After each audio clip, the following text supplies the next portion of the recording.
ক্ষমতার অলিন্দে বসে যারা ভাবছেন খেলাটা আপনার হাতের মুঠোয়, তারা বোধহয় দাবার বোর্ডের দক্ষিণ কোণটা খেয়াল করেননি। হ্যাঁ, আজ দিল্লিতে বসে নয়, খেলা ঘুরছে দক্ষিণে, যেখানে নিজের সবচেয়ে কাছের বড় ভাইকে এক ধাক্কায় সরিয়ে এক অভিনেতার হাত ধরতেও বুক কাঁপেনি রাহুল গান্ধীর। একে কি বলে নিডার রাজনীতি, নাকি পর্দার আড়ালে লেখা হচ্ছে 2029-এর সবচেয়ে বড় রাজনৈতিক ক্রাইম থ্রিলার? শাসকের একরোখা অহংকারকে ভাঙতে রাহুল গান্ধী এবার যে অপ্রচলিত অস্ত্রের সন্ধান পেয়েছেন দাবার বোর্ডে, রাহুলের সেই মরণপণ চালের এক্সক্লুসিভ ইনসাইড স্টোরি আজ আপনাদের বলবো। নমস্কার, আমি স্নেহা মুখার্জি, আর দৈনিক সংবাদ অনলাইনে আপনারা দেখছেন খবরের ভেতরের খবর। আজ আমরা কথা বলবো রাহুল গান্ধীর সেই বিগ গেম প্ল্যান নিয়ে, যার ভর কেন্দ্র আসলে ভারতের দক্ষিণে। খেলাটা শুরু করা যাক কর্ণাটক দিয়ে। মনে আছে কিছুদিন আগের সেই রাজ্যসভার ভোট?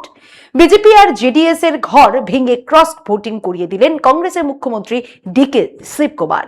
পর্দার পেছনের সেই একটা চালেই স্পষ্ট হয়ে গিয়েছিল কংগ্রেস আর আগের জায়গায় দাঁড়িয়ে নেই। রাহুল গান্ধী এখন টপাটপ সিদ্ধান্ত নিচ্ছেন, আর সেই সব সিদ্ধান্ত অত্যন্ত নির্ভীক, চরম সাহসী। একটা কথা আমাদের মানতেই হবে, এই দেশে যদি রাহুল গান্ধী সত্যি বড় কোনো পরিবর্তন আনতে চান, তবে তার মূল অক্ষ কিন্তু দক্ষিণ ভারত। রাহুল এই সত্যটা খুব ভালো করে বুঝে গেছেন, আর বুঝেছেন বলেই রাজনীতিতে যাকে নিজের সবচেয়ে কাছে বন্ধু বা বড় ভাই মনে করতেন, সেই এমকে স্ট্যালিনের হাত ছাড়তেও তিনি দ্বিধা করলেন না। তামিলনাড়ুর নবাগত দল, সিনে তারকা বিজয়ের দল টিভিকে এর দিকে হাত বাড়াতে রাহুল কিন্তু এক মুহূর্ত সময় নষ্ট করেননি। মাত্র 5 জন বিধায়ক ছিল বিজয়ের, তবুও যেখানে এতদিন কংগ্রেসগুলো মন্ত্রীপদ ছাড়াই ডিএমকে লেজুর হয়ে পড়েছিল, সেখানে আরো কিছুদিন তো থাকাই যেত। স্ট্যালিন যতদিন আছেন, ডিএমকে ক্ষতি করার ক্ষমতা কারও নেই। কিন্তু রাহুল তবু ঝুঁকি নিলেন কেন? কারণ রাহুল তামিলনাড়ুকে হাতছাড়া করতে চান না। কেরালা কংগ্রেসের হাতে, কর্ণাটক আর তেলেঙ্গানায় কংগ্রেস সরকার। তামিলনাড়ুতে এমন কোনো ফাঁক তিনি রাখতে চাননি যেখান দিয়ে বিজেপি কোনো ভয়ঙ্কর খেলা খেলে দেয়। বিজয়, এআইএডিএমকে আর বিজেপি, এই 3 শক্তি যেন কোনোভাবেই এক ছাতার তলায় আসতে না পারে। তাই রাহুলের এই আগাম চাল, রাজনীতির দাবার বোর্ডের ছোট একটা ফুটো তিনি সিমেন্ট দিয়ে বুঝিয়ে দিলেন। এবার আসুন অন্ধ্রপ্রদেশে। সেখানে এখন গদিতে চন্দ্রবাবু নাইডু।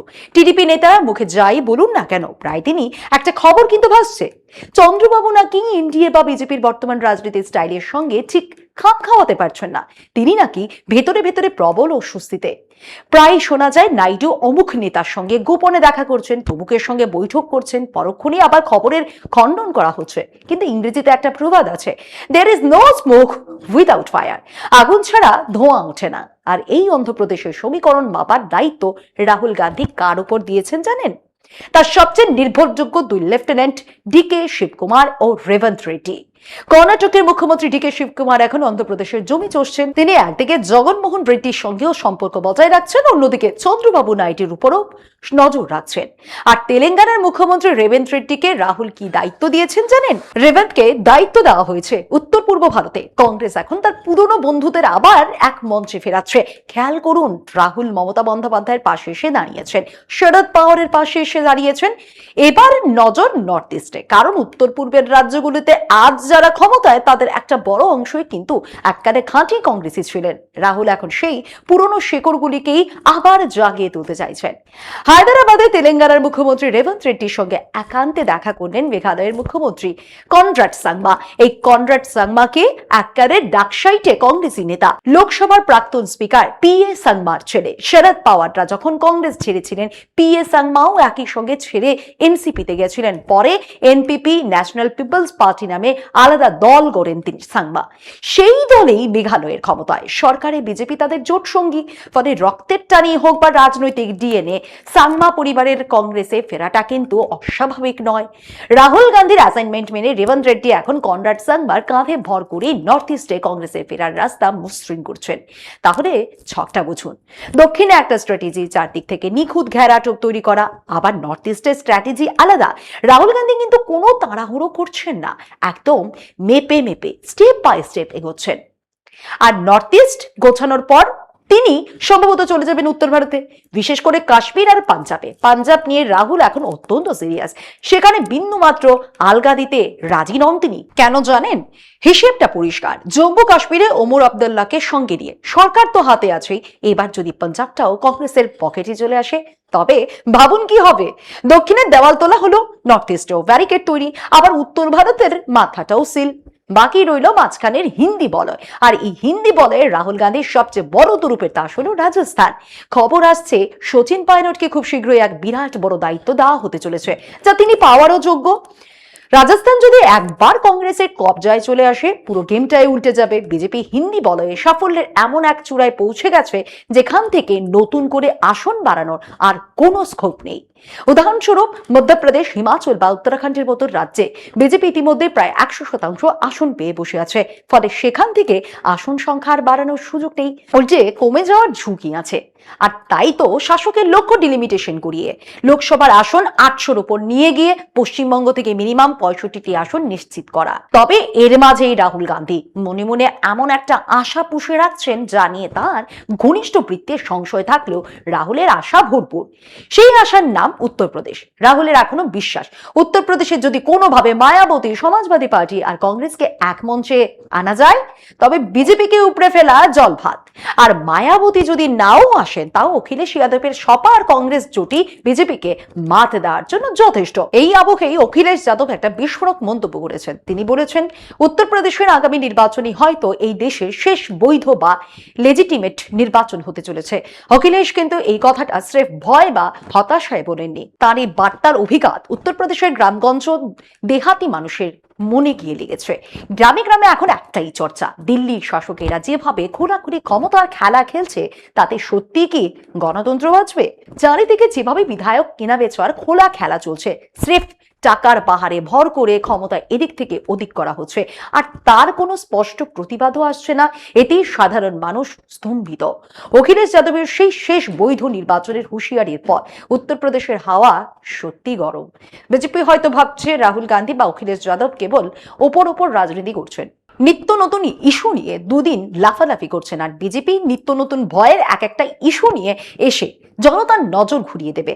এই যেমন নতুন করে পাসপোর্ট নাগরিকত্বের প্রমাণ নয় বলে নতুন ভয়ের ইস্যু নিয়ে আসা হয়েছে। উদ্দেশ্য স্পষ্ট, নাগরিকত্বের নতুন পরিচয়পত্রের নাম দেশের 140 কোটি মানুষকে আরো একবার লাইনে দাঁড় করানো। কিন্তু না, হিসেবটা এত সহজ নয়। উত্তরপ্রদেশের সঙ্গে জড়িয়ে আছে বিজেপির অস্তিত্বের লড়াই। 1991 সালে সেই রাম মন্দির আন্দোলন যদি ইউপি থেকে শুরু না হতো তবে লোকসভায় 2 আসনে আটকে যাওয়া বিজেপি বড়জোর 10 থেকে 12 আসনেই থমকে যেত। ওই রাম মন্দিরের আবেগে ভর করে তারা দিল্লির মসনদ ছুঁয়েছিল। আজ সেই উত্তরপ্রদেশেই ছবিটা পাল্টেছে।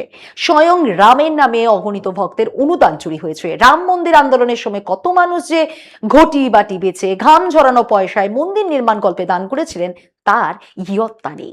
আজ সেই ভক্তরাই প্রশ্ন করছেন, আমাদের সেই শ্রদ্ধার দান আদৌ মন্দিরে পৌঁছেছে তো, নাকি যারা তুলতে এসেছিল তারাই পকেটে ভরেছে? ভাবুন একবার, খোদ রাম ভক্তদের মনে যখন এই আশঙ্কার চোরা স্রোত তৈরি হয় তখন বুঝতে হবে পায়ের তলার মাটি কতটা কাঁপছে। মানুষ এখন আর বোকা নেই। চায়ের দোকান থেকে শুরু করে পাড়ার মোড়, সর্বত্রই আলোচনা বড় কিছু একটা ঘটতে চলেছে। যারা রাজনীতির গভীর মার প্যাচ বোঝেন না তারাও বলাবলি করছেন, হয়তো মোদিজি এবার রাষ্ট্রপতি হবেন আর অমিত শাহ বসবেন প্রধানমন্ত্রীর চেয়ারে, তারই চিত্রনাট্য লেখা হচ্ছে। আবার কেউ বলছেন না, খেলা আরো বড়, এই দেশের খোলন লচে বদলে দেওয়ার একটা ছক চলছে। আর এই সব কিছুর লিটমাস টেস্ট হলো উত্তরপ্রদেশের আগামী বিধানসভা নির্বাচন। যদি সেখানেও আগের মতো ম্যাজিক হয়, মানে হাওয়া একদিকের আর ইভিএম খুলতেই জিতে গেল অন্য কেউ, তবে বুঝতে হবে পর্দার পেছনের খেলা সত্যি মারাত্মক। আর যদি নির্বাচন অবাধ ও স্বাভাবিক হয় তবে রাহুল গান্ধীর বুনে রাখা স্বপ্ন সত্যি হতে বাধ্য। কংগ্রেসের সাধারণ সম্পাদক কেসি বেণুগোপাল একটা নতুন কর্মসূচির বিজ্ঞপ্তি জারি করেছেন। ছকটা কিন্তু তৈরি হয়েছে রাহুল গান্ধীর কোটার সেই ছাত্র কি গুঞ্জ অনুষ্ঠানটির আদলে। সারা দেশের 28টি গুরুত্বপূর্ণ জায়গায় কংগ্রেস একযোগে প্রেস কনফারেন্স করতে চলেছে। দলের তাবড় নেতাদের পাঠানো হচ্ছে এই সব শহরে। সবচেয়ে চমকপ্রদ বিষয় হলো এই 28টি জায়গার ভূগোল। একটু খুঁটিয়ে দেখলেই বুঝবেন এর মধ্যে দক্ষিণ ভারতের শহর মাত্র 4টি: চেন্নাই, তিরুবনন্তপুরম, বিজয়ওয়াড়া আর হায়দ্রাবাদ। বাকি 24টি জায়গায় কিন্তু বিজেপির খাস তালুক বা হিন্দি বলয়ের চারণভূমি। তার মানে রাহুল গান্ধী তার যুব ছাত্র সমাজের সেই ক্ষোভের বার্তাটি এবার সরাসরি মোদী শাহের দুর্গে গিয়ে আছড়ে ফেলতে চান। টাইমিংটা খেয়াল করুন, যখন এটা প্রায় স্পষ্ট যে নিট কেলেঙ্কারির এত বড় ধাক্কার পরেও কেন্দ্রীয় শিক্ষামন্ত্রী ধর্মেন্দ্র প্রধানের ইস্তফা দেওয়ার কোনো গল্প নেই, ঠিক তখনই কংগ্রেস এই অল আউট আক্রমণে নামলো। এদিকে অভয় পেয়ে শিক্ষামন্ত্রীও সমহিমায় আক্রমণাত্মক, যিনি শিক্ষা ব্যবস্থার এই চরম বিপর্যয়ের দায় নিতে পারতেন তিনি উল্টে ইস্তফা দাবি করা বিরোধীদেরই দেশদ্রোহী বলে দাগিয়ে দিচ্ছেন। শাসকের সেই চেনা ক্যাসেট বাজিয়ে বলছেন জনতা নাকি এদের খারিজ করে দিয়েছে। সরকার আসলে এতটাই আত্মবিশ্বাসী যে যুব সমাজের এই তীব্র ক্ষোভকেও তারা স্রেফ গায়ের জোরে উড়িয়ে দিতে চাইছে। কিন্তু রাহুল গান্ধী খেলাটা অন্য পিচে খেলছেন। তিনি একে স্রেফ রাজনৈতিক নয়, বরং একটি সামাজিক আন্দোলন হিসেবে দেখছেন। দেশের কোটি কোটি ছাত্র যুবকদের ভবিষ্যৎ যেখানে অন্ধকারের মুখে, সেখানে সেই ক্ষোভকে তিনি দেশব্যাপী এক গণ আন্দোলনে রূপ দিতে চান। হ্যাঁ, একটা কথা ঠিক, বিপক্ষের অন্য দলগুলো কংগ্রেসের এই কর্মসূচিতে মুখে হয়তো সমর্থন জানাচ্ছে, কিন্তু মাঠে ময়দানে সক্রিয়ভাবে এখনো পাশে নামেননি। তবে রাহুল একাই ঝুঁকি নিচ্ছেন এবং সোজা প্রতিপক্ষের ডেরায় ঢুকে চ্যালেঞ্জ ছুড়ছেন। রাহুল গান্ধীর আন্দোলনের রহস্য বুঝতে গেলে সবার আগে আমাদের এই বর্তমান সরকারের ডিএনএ বুঝতে হবে।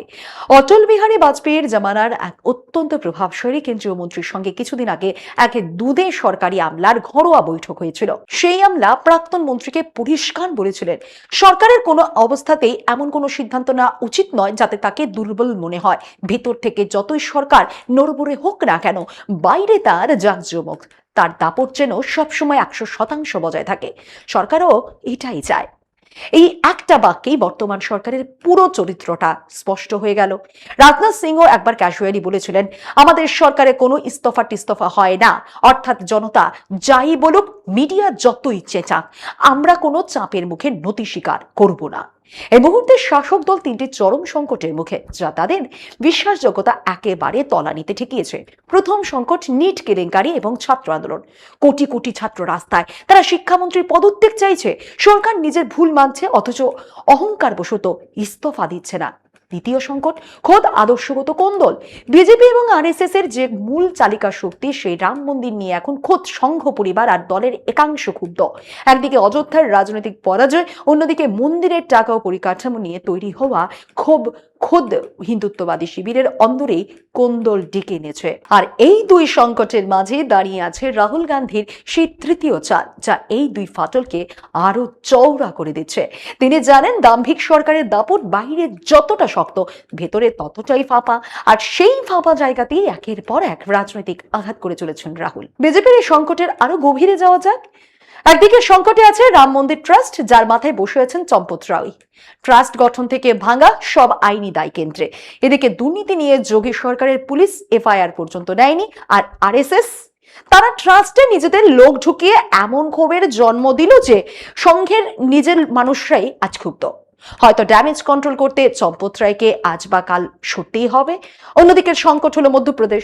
সেখানে মুখ্যমন্ত্রী মোহন ইয়াদবের বিরুদ্ধে উঠেছে জমি দুর্নীতির গুরুতর অভিযোগ। অন্য কোনো দায়বদ্ধ সরকার হলে ধর্মেন্দ্র প্রধানের অযোগ্যতা, মোহন ইয়াদবের জমি কেলেঙ্কারি কিংবা চম্পত রায়ের বিতর্কের পর এতদিনে ইস্তফার বন্যা বয়ে যেত। কিন্তু এই একরোখা সরকারের সঙ্গে লড়তে গেলে লড়াইয়ের ধরনটাও যে বদলাতে হবে, সেটা রাহুল গান্ধী ধরে ফেলেছেন। ইন্ডিয়া জোটের শেষ বৈঠকে রাহুল স্পষ্ট বলেছিলেন আমরা গতানুগতিক পদ্ধতিতে এই বিজেপির সঙ্গে লড়তে পারবো না, আমাদের নন ট্র্যাডিশনাল অ্যাপ্রোচ বেছে নিতে হবে। রাহুল গান্ধীর এই নতুন রণকৌশলের নামই হলো রেজিস্ট্যান্স বা প্রতিরোধ। কোটা থেকে শুরু করে প্রয়াগরাজ, আর প্রয়াগরাজ থেকে পাটনা, রাহুল কিন্তু স্রেফ ঘরে বসে টুইট করছে না।